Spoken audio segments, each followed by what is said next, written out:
Bien, bonjour à tous, bonjour à toutes, bienvenue donc pour cette deuxième petite vidéo de préparation de l'oral de fin d'année donc en philo pour nous au micro-lycée. Donc, vous avez reçu dans le mail différents textes. Le premier texte, je l'ai déjà expliqué en visio avec les terminales STMG, vous avez déjà un lien vers une vidéo qui synthétise ce qu'on a dit pendant 1 heure. Et puis tout à l'heure en visio avec sur le créneau prévu pour les terminales L, nous avons travaillé le dernier texte.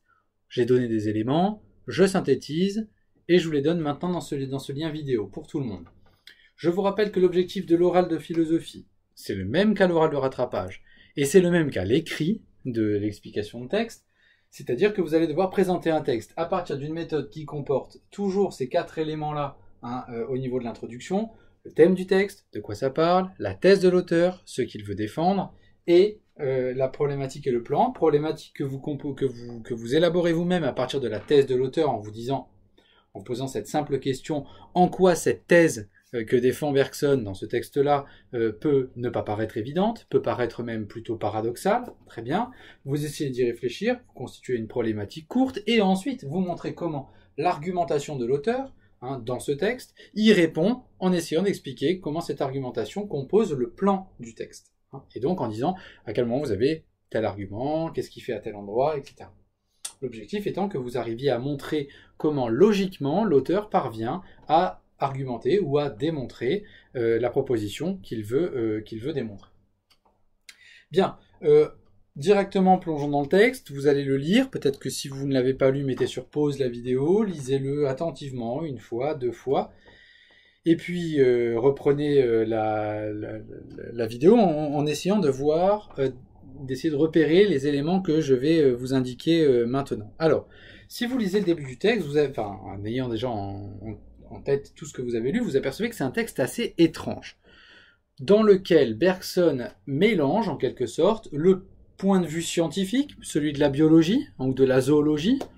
Il parle du cerveau, de la moelle, des fonctions des organes, il parle de l'amibe, des pseudopodes, etc. Bien. Et puis, en même temps, un texte qu'il va investir d'une charge philosophique, avec ces notions de faculté de choisir, conscience, vie, anticipation, etc. Donc vous voyez que la difficulté de ce texte consiste précisément à repérer comment Bergson part du biologique pour aller vers sa thèse philosophique, plus proprement philosophique. Alors, si vous avez lu le texte, vous vous êtes aperçu qu'il y avait différents moments dans l'argumentation. Donc le texte commence à la page 7. Vous avez remarqué que d'emblée, Bergson parle de la série animale, quand nous descendons le long de la série animale. Petite parenthèse, il faut savoir que Bergson connaissait très bien les thèses darwiniennes et avait déjà longuement discuté de ces thèses-là. Vous avez un autre texte dans lequel il en parle beaucoup, qui est l'évolution créatrice. Vous voyez bien qu'il reprend ce terme d'évolution, donc il est au courant et il ne s'oppose pas à cette idée, on va dire, communément admise de la biologie de son temps et la biologie contemporaine, qui est qu'il y a une évolution des espèces. Bon, très bien. Ce qui l'intéresse, c'est pas de se prononcer directement là-dessus, ce qui l'intéresse ici, c'est de montrer quel lien il y a entre le vivant, les organismes vivants, et ce qu'il va appeler la conscience, ensuite. C'est bien le titre de cette conférence, la conscience et la vie. Bon.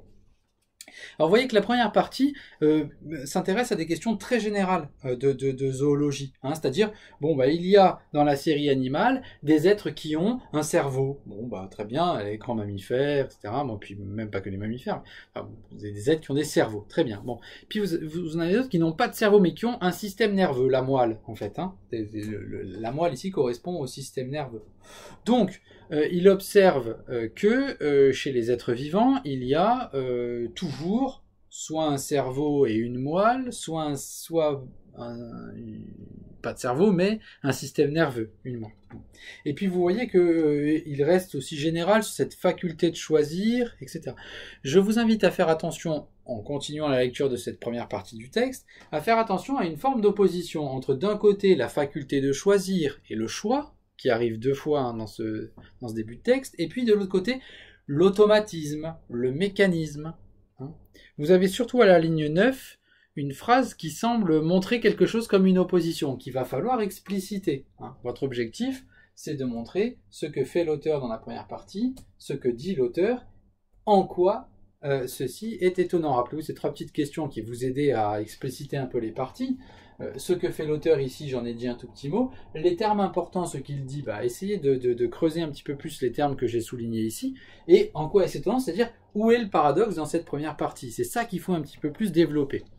Il faut le développer pourquoi? Parce que vous remarquez que subitement, l'argumentation n'est plus générale et ne traite pas des êtres vivants comme ça de manière abstraite. Au contraire, il prend un exemple très précis d'un coup dans son argumentation, celui de l'amibe.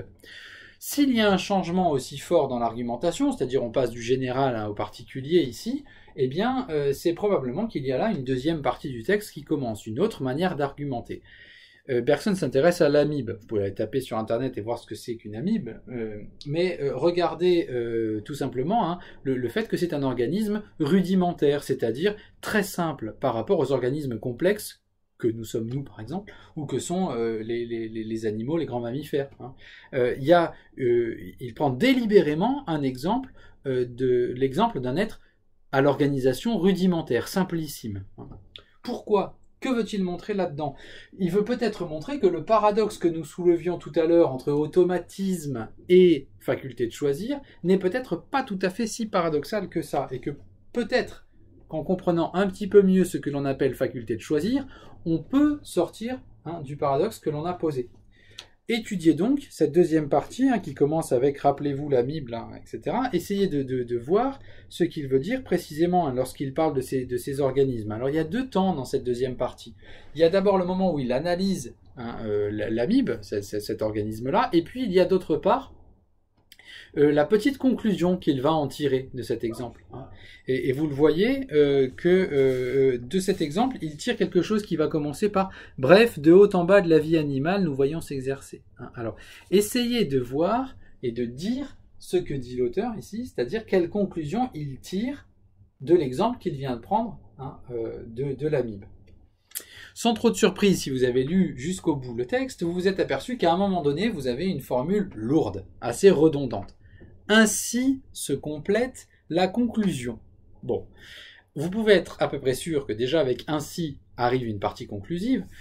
Ainsi se complète la conclusion. Bon, c'est un peu lourd, c'est un peu massif pour dire bon, voilà, il y a une partie conclusive.